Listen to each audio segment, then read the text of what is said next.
Dünü günü intizarım Gerbela Gerbela. Varalım İmam Hüseyin aşkına, aşkına Şahim aşkına.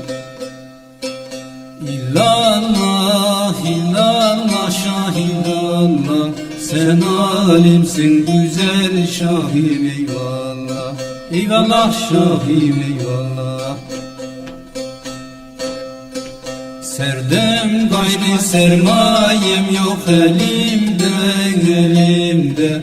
Verelim İmam Hüseyin aşkına, aşkına Şahim aşkına.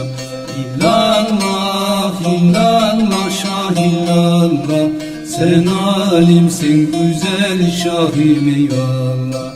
Eyvallah Şahim eyvallah.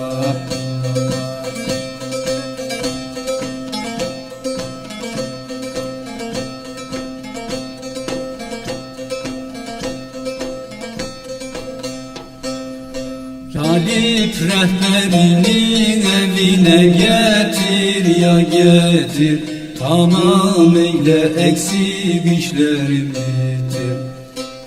Rıza lokmasını meydana getir ya getir, yiyelim İmam Hüseyin aşkına, aşkına Şahim aşkına.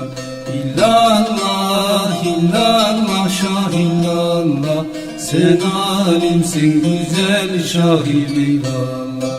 Eyvallah Şahim eyvallah.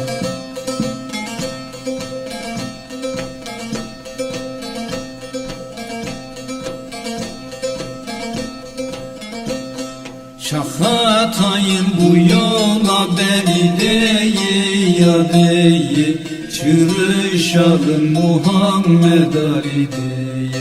Cümlemizde bu yolun kulu değil ya değil, varalım İmam Hüseyin aşkına, aşkına Şahim aşkına.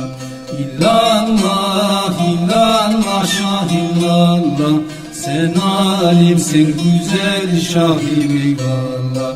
Eyvallah Şahim eyvallah.